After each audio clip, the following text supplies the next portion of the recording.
Hello, everyone. Welcome to our support spotlight webinar, Ask Us Anything, where you guys got to ask us your questions on topics you are a bit more curious and we get to answer. So it's a really fun one, and Lauren and I are really excited to answer your questions.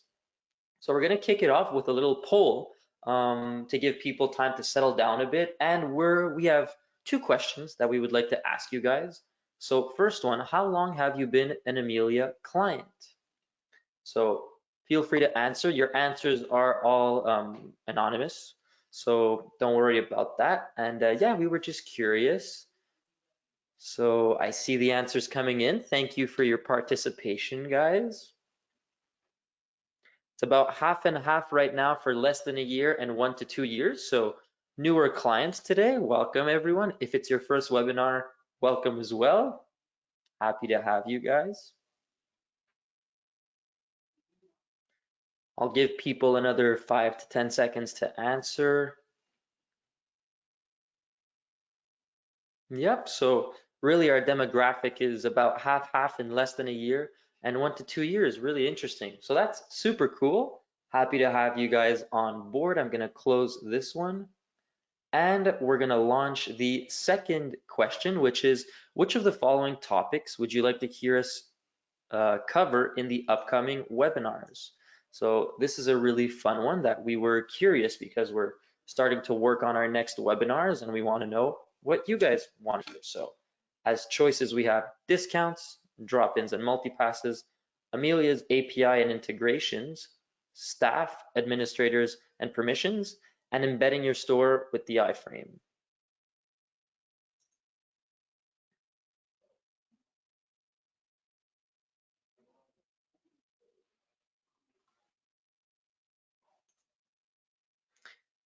That's great. So we have a lot of people voting for Amelia's API and integrations, which I think would be really cool.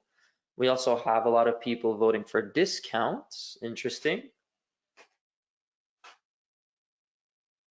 Super fun. Thanks again for your participation, guys. And at the same time, we'll get to get the topics that you guys want to hear out for you. So it's a win-win. It's super fun.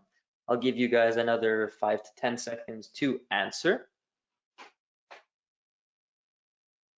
Yep, that's super interesting. Amelia's API and integrations with the majority votes thus far. It's one of my favorites as well. I think it could be super interesting to bring that to you guys. So thanks for participating. It's super nice of you guys, and we'll keep all that in mind. So thank you very much, everyone. So moving on, we'll present you guys the team. My name is Tristan Skandar. I've been a customer care specialist at Amilia now for just under 2 years. And I'm really excited to be here with you guys and have a little more personal touch, get to answer your personal questions. I think it's a super fun webinar and excited to be here. I'm also accompanied by my team lead, Lauren. So she's been at Amilia for over 3 years now and is the team lead of the support team, customer care specialist team. And she'll be behind the scenes answering your questions on the chat if you guys have any. So if ever you have anything that comes to mind, feel free to type it up in the chat. I'll go over how you can do that exactly in the next slide. So let's go over a little bit of housekeeping before we start. First, we're recording the meeting and it will be sent to you in the follow-up email after our time together today. If you want to rewatch anything, slow down some parts and make sure you got all of the information, that's all stuff that you will be able to do. The webinar roundup email will be sent in the next few days with some pertinent links, knowledge-based articles, questions that weren't answered today, and the recording. And as mentioned, you can ask all of your questions. Lauren will do her best to answer as many as she can. We encourage you to do so. And to ask your questions, you can expand the question section in your control panel on the right. You can type it in and Lauren will do her best to answer all of the questions. If she doesn't answer, it might be because there are too many and due to lack of time, but we'll try to answer them in the roundup email.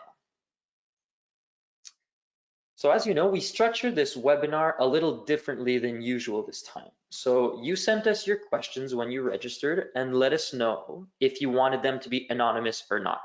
And then we grouped your questions into 3 sections.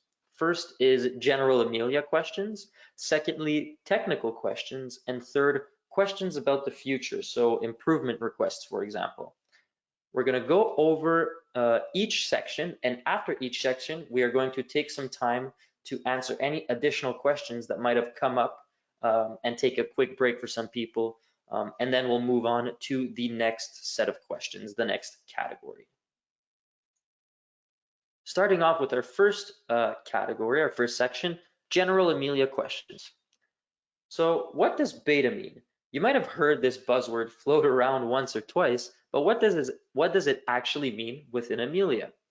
Well, beta means that the feature is not yet completely finalized, meaning that it's possible more work will be done on the module in the future, whether it be minor tweaks or even big changes. It is still currently being tested either by some organizations that have that volunteered or by Amilia employees in the backend. And also note that customer care does not support the module until the feature is completely live. So we haven't had our training yet on it. So if ever anybody that volunteered for this beta module has any questions, they would have to be referred to a specific person. If you don't remember who it is, don't worry. You can ask support and we'll refer you to the right people. Next, you might have also heard the word uptime once or twice, but what does that mean? Well, at Amilia, we guarantee our customers a 3-9 uptime, meaning that we have to be online 99.9% of the time. And putting this into perspective, this allows for almost 9 hours a year of downtime whenever we have to do maintenance, for example. Next, how does Amilia bill my organization? So to find all of the pertinent information, you can go under accounting and finance in the billing subtab, and you will see this page with all your past bills, all your past invoices and payments. And on the bottom right, you can see your Amilia rates. So you can see your monthly flat fee, your percentage on each sale or invoice, the rental contract percentage. You can also see the payment processing fees for e-checks and for credit cards. So that's a place if you want to double check, you can go back and see. And at the top, as mentioned, you can see all of your past Amilia invoices and payments and download details if you want on the right. So if you download an invoice, you will see you have the software information at the top composed of the monthly subscription and commission, payment information, so payment processing fees for credit card and e-check, network assessment. You also have miscellaneous fees for credit. For example, if you had extra training this month or something of that sort. At the bottom, you would have a subtotal and then have taxes depending on where you are in the world. This might vary. You won't have the same taxes, might not have the same taxes as you can see on the screen right now. Then you have your total. Underneath, you will see the previous balance and the payment that was received for that previous balance. And you will also see the current balance for the month. And if you have planned pre-authorized payments, you will see the payment that is planned, and finally your ending balance. Next, if you click on payment, you will see your payment confirmation for that month with the transaction details, account number, amount, date, etc. Next, on the right, if you want to download the details of your invoices, so all the transactions that went into it, so on and so forth, you can click over here and you will see a report with 3 tabs: the software tab, the payment tab, and the network assessment tab. In the software tab, you will see your sales, and at the bottom, the total. All of the totals will be highlighted in pink at the bottom. You have your commission fee in column E, and then your totals in column F. In the payment tab, you will see your amounts, your discount rates, your flat discount rates, your applied fees, was the transaction successful or not, and then the totals on the right. Then in your network assessment tab, you will see things appear such as chargebacks, failed e-check charges, reversals, or small payment processing fees like the NABU fee, which is a fee that MasterCard has. So if you have MasterCard, you might have seen this before, and it's very, very small transaction fees.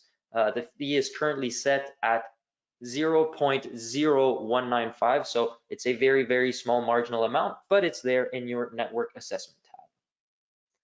So it's time for our first question period. Lauren, do we have any questions from the audience? We do. We have quite a few. So I'm not going to answer all of them live. We're going to pick and choose just a few so we don't take up the whole time here. But we have some excellent questions. So thank you so much for sending those in, and continue throughout the presentation. We're going to have a few more question periods. So what we have here, this sounds specific to community segments. So if you have that application activated, this could apply to you. But the question is, why do I get a pop-up box to verify clients' addresses? And if the box is not checked, they can't check out in the segment, I guess. And so that can be adjusted under your accounts tab under options. There's a little checkbox to enable or not verification of addresses by administrators. So keep an eye on that if that's an application that you have. We have another one here. Why can we not get confirmation when someone is on the waiting list? So excellent question. At the moment with Amilia, we can send email notifications upon checkout in the store to administrators. So anytime someone checks out from your store, you can receive an email if you want. Waitlist is not a checkout, so it's just people showing interest to the activity and adding themselves to a list, but they're not yet checked out. So once they do purchase, then you can get a notification by email, but at the moment there's no email set up for the waitlist. But it's an excellent suggestion, so I'm taking all of these down. I'm going to pass them along as well. We have a question here with Amilia in a constant state of improvement / updates, and clients wanting to know what changes, big and small, have been made or bugs corrected. Is there somewhere we can go to stay up to date on these notifications? And that is a fantastic question. And if it's not already possible, I'm going to try to make sure that we can add that somewhere, because I think that's a great option.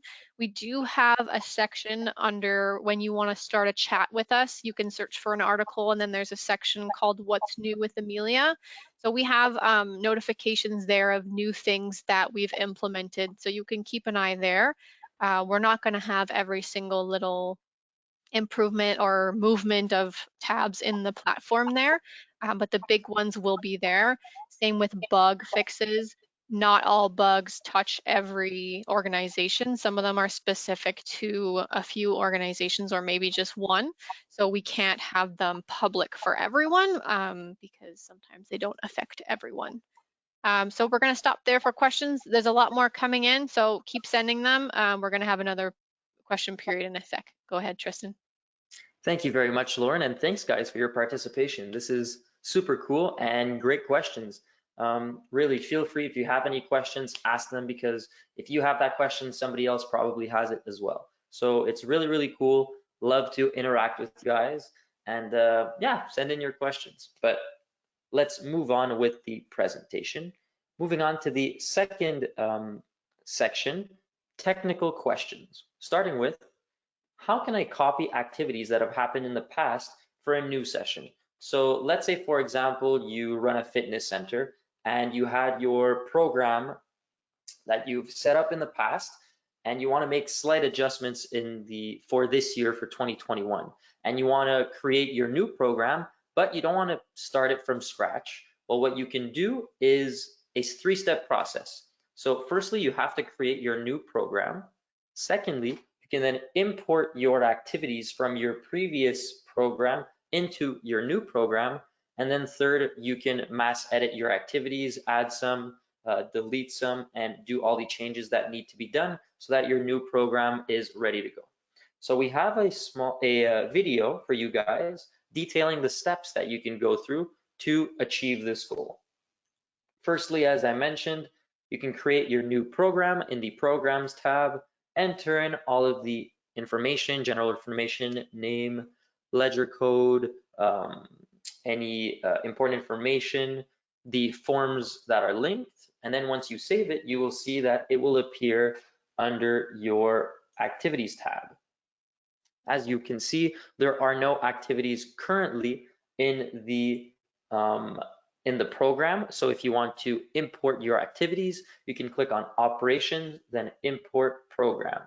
You can then click on Visible to Administrators Only, Visible to Clients to find the appropriate program that you're looking for. In this case, we are looking for the Fitness Center. So activities that we had in our previous Fitness Center program. Then once we've imported them in, we can then do our modifications. So we don't have any more evening slots. So what you can do is select all the evening slots, click on Operations, and click on Delete Activities. And as you can see, those evening slots have disappeared. Next, we want to add all of these June activities because we're also hosting them in July. So we've selected all of the June activities, clicked on Operations, then clicked on Duplicate Activities, and you will see all of the activities will be duplicated and all duplicates will appear with a little star in front of their name, as you can see here. Then we can select all the duplicated activities, and because, as mentioned, we want to have them in July, once we select them, we can click on Operations and Mass Edit, and we can change the category from June to July, and then change the subcategory if we wanted to, or any other, not any other fields, sorry. We do have some fields that it's not possible to mass edit, such as scheduling, because more often than not, scheduling will not be the same for activities. So we try to dummy proof the system a little and make sure that nobody can by accident change the schedule of all the activities at once. So as you can see here, we add a ledger code, and then once we save and apply the changes, all of these selected activities will appear now in a July subcategory. And that's a really nifty way of starting a new program without having to start it from scratch. You can import activities and then do your changes afterwards. Next, how can I make pre-registrations only for current members instead of for anyone with an account?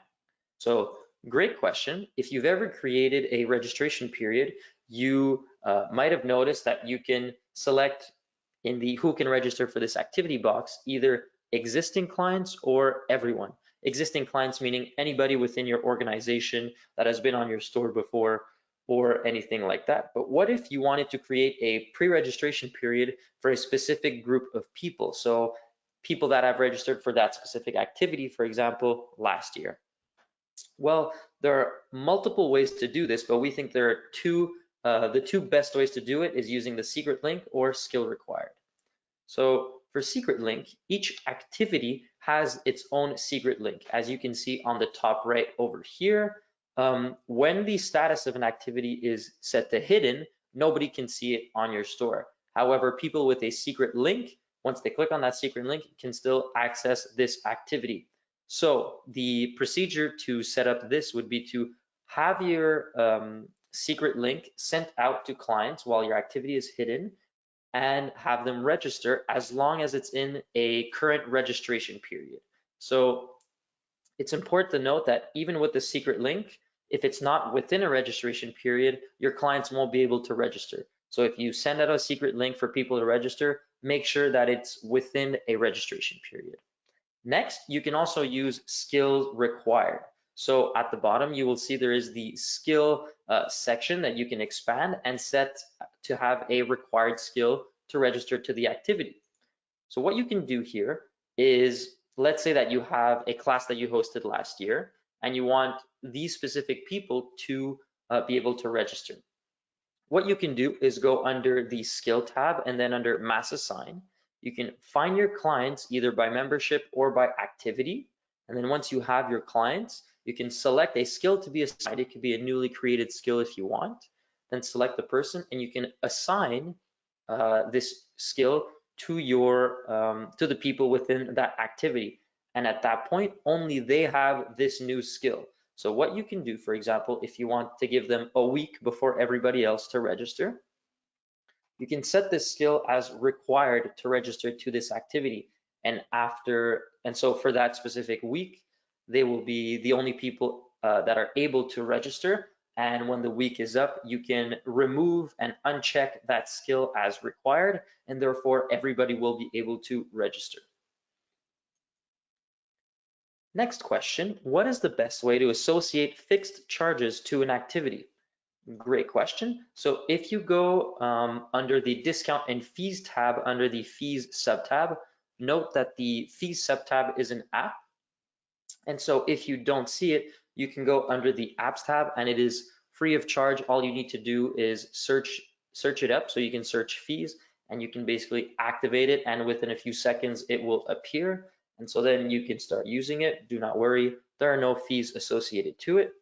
So within this fees tab, you can create a new fee, and we would recommend creating a fee by date. So let's say that you just have administrative fees that you want to cover for a specific activity. You can set the date from last week to 2030, for example. And then once you have this fee created, you can add activities as eligible. So eligible activities that fall within those dates will have this extra fee added to them. So you can choose to add it by date if you only want it for a week, but if you want it permanently, you can set it for a huge amount of time, and that's a nifty way of adding a fee to an activity. Next question here we have, is there an easy way to know who has registered for the most sessions?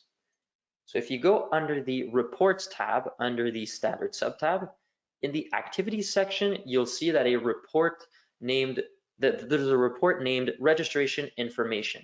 Now, note that this report will export registration information for one specific program that you are able to select. So you'll be able to see who has registered to the most activities in this selected program. And we'll show you what this report looks like. So as you can see, once it's exported, you'll see the names are automatically set in alphabetical order. So it's easy to see who has registered to the most activities. And as you can see in this example, we see that Céline Bourdon is registered to 2 activities, Jean-François Dubé as well, Ethan Hogan is registered to 2 activities, Vince Kelly.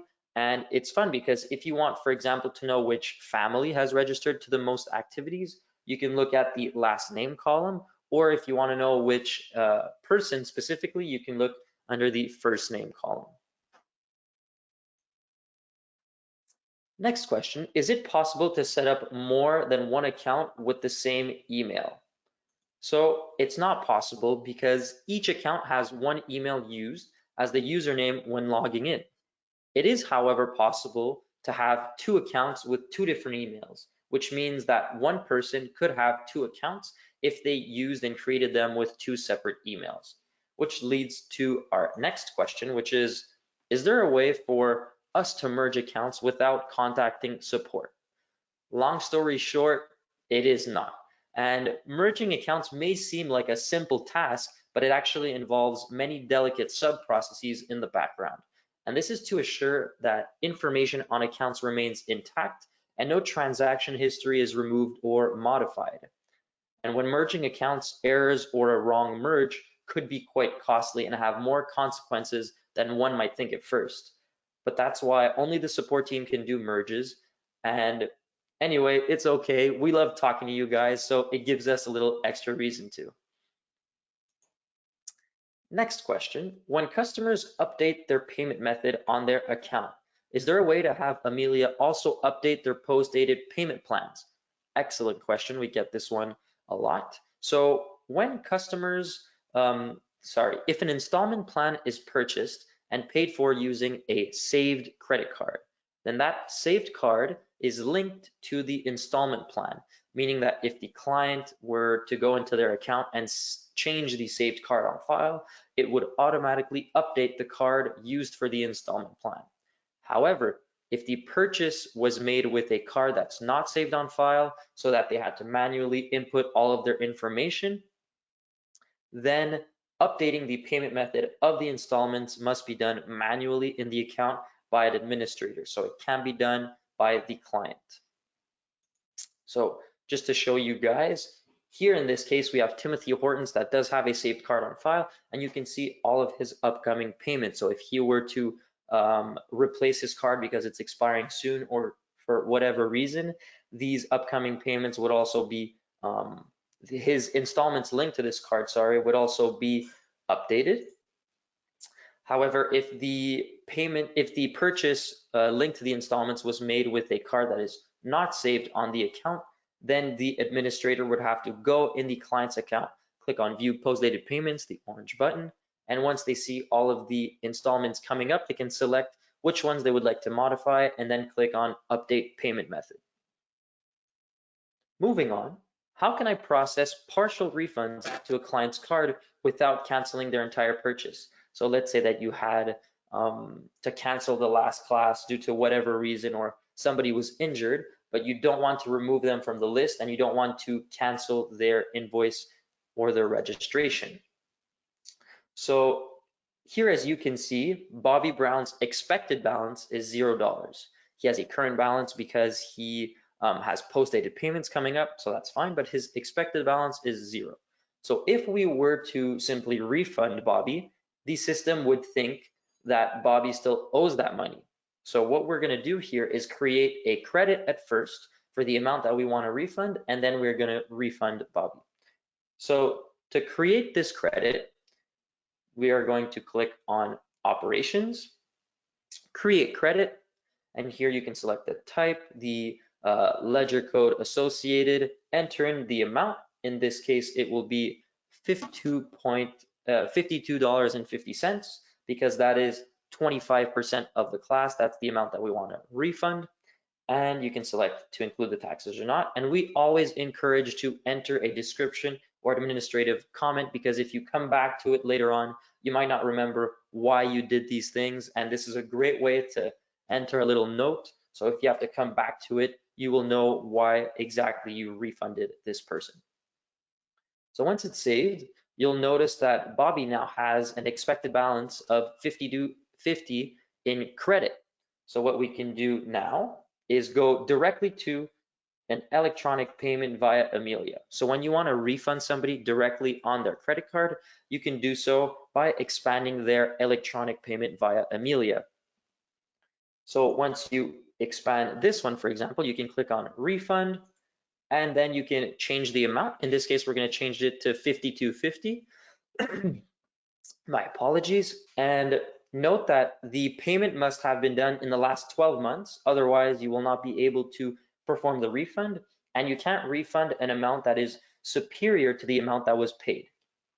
So in this case, we will change the amount to $52.50, and we will save.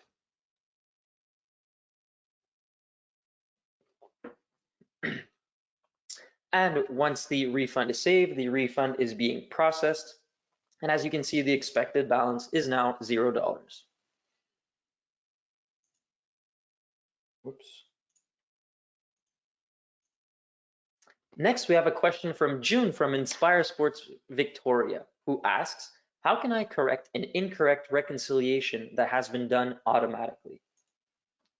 So sometimes reconciliations are done automatically. If you use our automatic reconciliation tool by clicking on operations, it will operations reconcile account, sorry, it will reconcile everything in chronological order. You might realize afterwards, however, that that's not necessarily how you wanted to reconcile your items. So what you can do is expand the item by clicking on the plus button on the top right. Then you can click on reconciliations, and underneath you will see a list of all the current reconciliations, current items reconciled to that item. And to delete any reconciliation, you can click on the little trash can icon on the left, and then you will be able to re-reconcile with the correct item. Note that we did host a webinar previously on reconciliation, so if ever that's something that interests you and you want to learn more about it, you can revisit that, and we will also send a link to it in our email roundup. So don't worry about that. Next question. How can I export a report of current members with their birthdays? So we thought this was a really cool question because they also included the reason why, saying that this club really had a billboard and really liked to pin up the birthdays of their cheerleaders. So we thought that was really, really cool and a cute little reason why. So how can you export a report of current members with their birthdays? You can go in the client tab, and under the people sub tab, you can then select all the people on the page and click on operations export.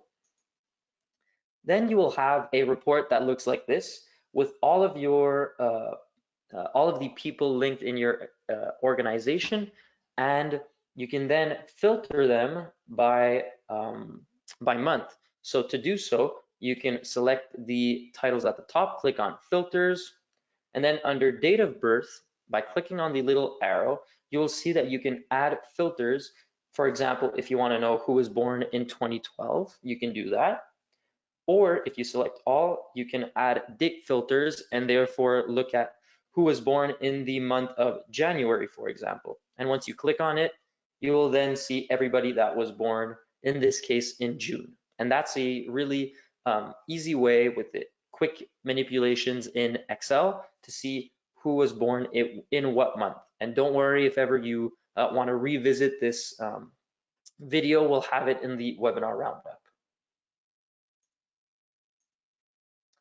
And that concludes the second section of questions, and we're going to have a short question period. Stresses me out when I'm watching the slides and I see the blue and I'm like, okay, it's my turn to pop on. I like it. Keeps me. Whew. So a question here we have, what's the easiest way to switch someone from one activity to another? Say they accidentally chose Monday, but they wanted Wednesday. How do we switch them easily?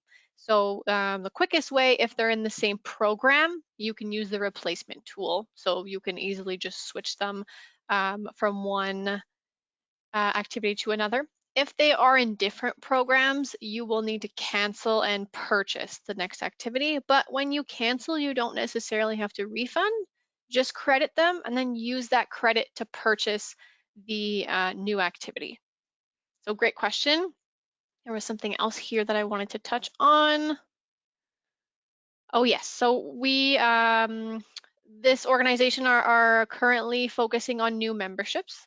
So they wanted to know if there's an easy way to identify their new members versus recurring members or members that have come back season after season. So the best way, this is a little hard without a visual, so, and I'm a visual person, so I'm going to try and paint you a picture with words. But when you are exporting members of a membership using the operations menu, export members, there's going to be a pop-up and there's a little checkbox that you can check off that will show you new members.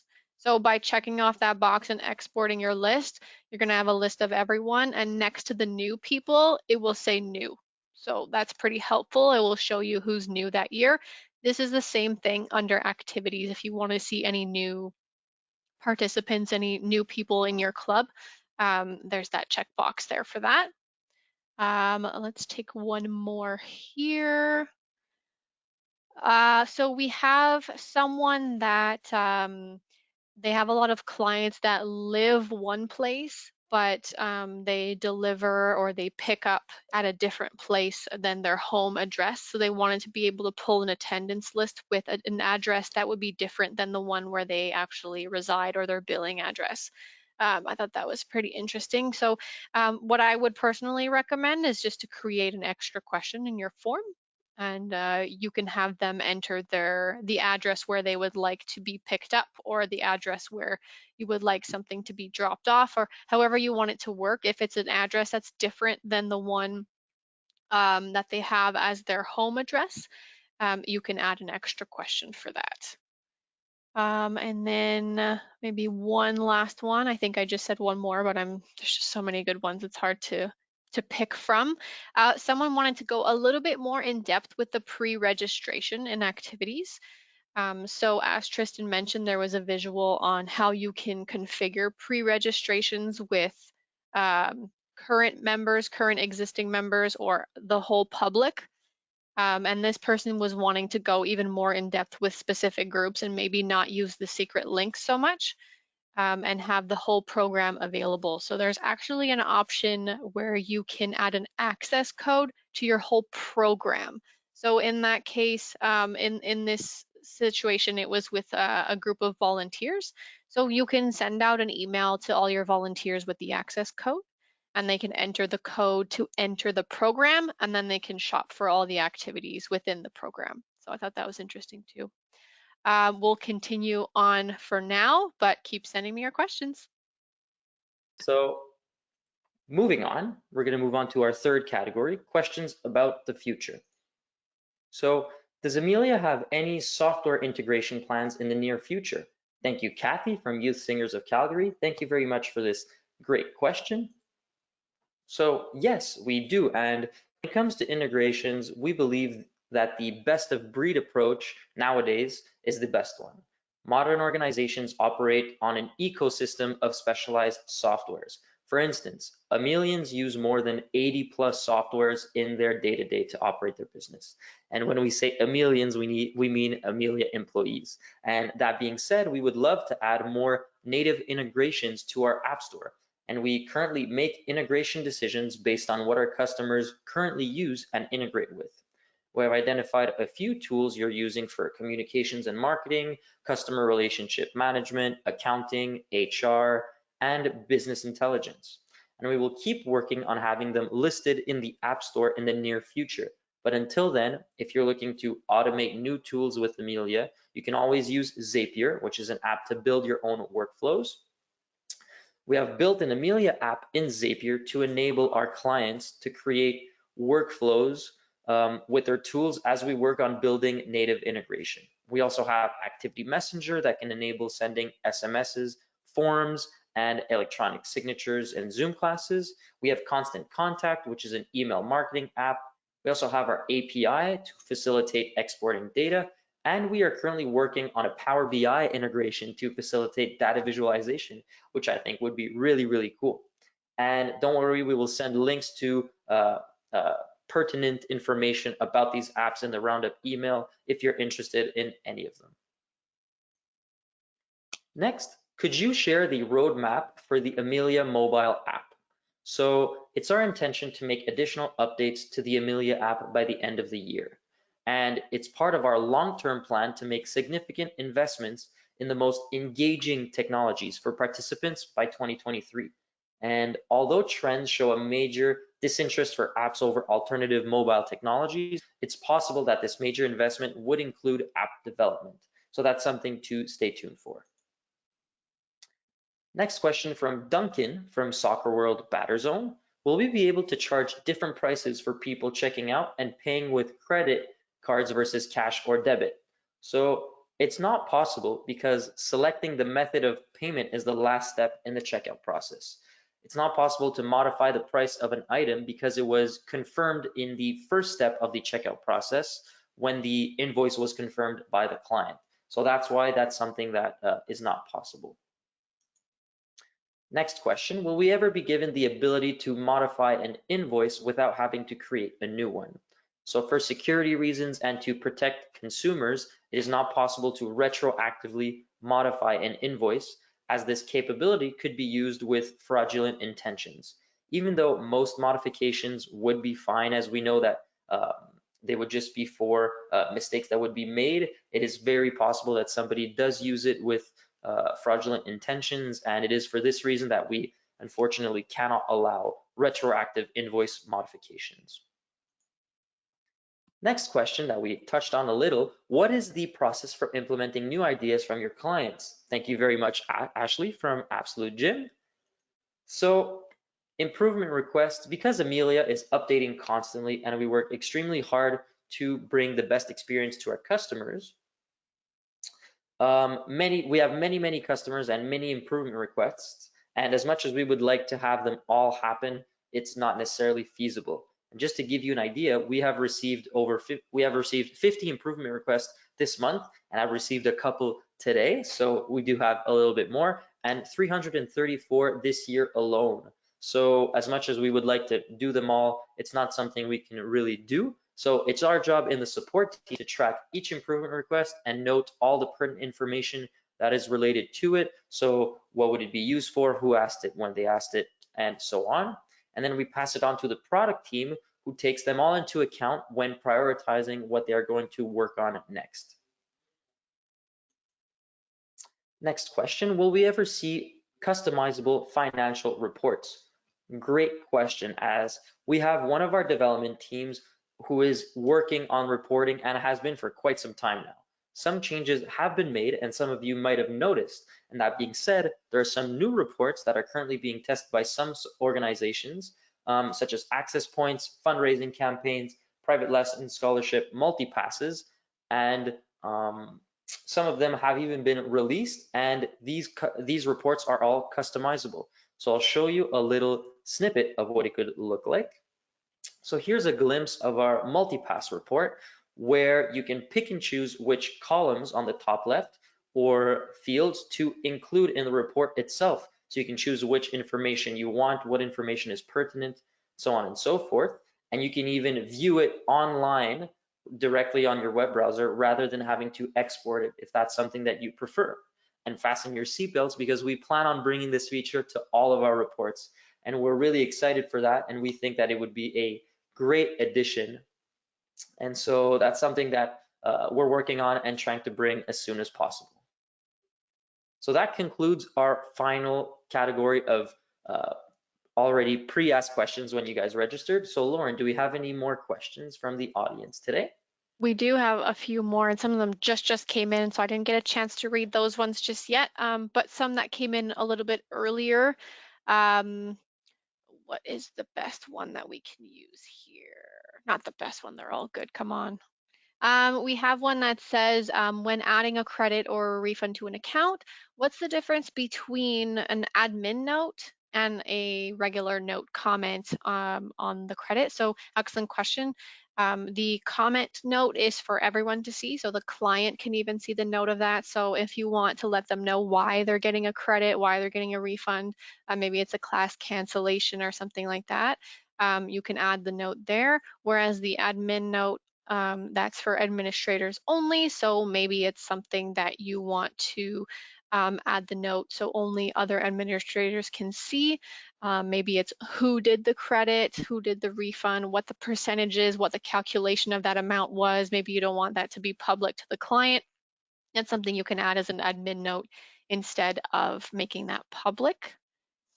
So great question, thank you so much. Another question that we have here, is it possible to, when sending out a mass email, to have it be sent to both parents on an account, for example?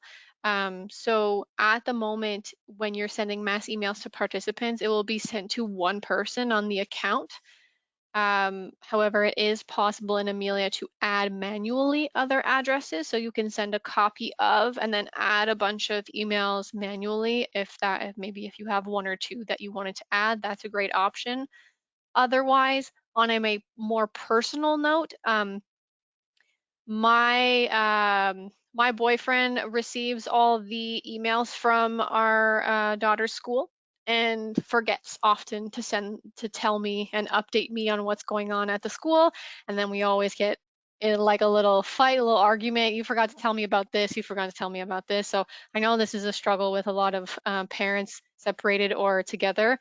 So what we did is in my boyfriend's email inbox, so in his Gmail account, you can set up a rule so that every time you receive emails from certain people, it will automatically forward to the other person. So this is not in Amilia, but this is a trick that I've given to a few organizations, and it works for me on a personal level. Anything that comes in from the school or anything that comes in from her teacher, it automatically gets forwarded to myself. So we both get the emails. He doesn't have to do anything, and it just does it automatically. So I thought that was a great trick, and I wanted to share that trick with you guys as well. On a final quick question here before we send it back over to Tristan, someone was curious if we have any extension plans to go overseas, maybe Europe or that area of the world. Love this question, and we get it from time to time. I think it maybe sales gets it a little bit more than we do, but people are curious. Sometimes we chat with people that are in Argentina or in France, but their organization is in Canada or the US. So that's really neat. At the moment, as far as I know, we're going to be expanding in North America, so Canada and the US for now. If you caught on at the beginning, Tristan and I are French and English only, un poquito español, but not more than that. So we got to stick to where we can support language-wise and also time zone-wise. But as the company grows and as our team grows, who knows? Maybe we'll start to expand and offer Amilia overseas. I mean, I've been to Australia. I'd love to go back. I don't see why we shouldn't go all the way there, but I thought that was a cool question. We're going to continue for now. There's more. I'm not going to get a chance to answer all of them, but keep sending them in. Tristan, all yours. Thank you very much, Lauren, and thanks again for your participation, guys. So we are going to start wrapping it up before our giveaway and see who won the giveaway. So if ever you want to read up on knowledge-based articles on things that we touched on today, you can always do so by going in the Home tab and then clicking on Knowledge Base. You can search up whatever topic you would like to learn a bit more on, and you will see all of our articles that is related to whatever you searched. If ever you have a more specific question or you would just like to talk to one of us at the support team, you can click on the arrow on the bottom right and click on send us a message. We will happily help you guys out, and it'll be our pleasure to speak with you guys. So we hope to see you guys at our next webinar. Note that we do not have a webinar in June, but we'll be back in July with a new webinar system. So we're really excited about that. And thanks again for attending. Hope you have an amazing day and you learned a thing or two here with us. So have a great day. See you guys.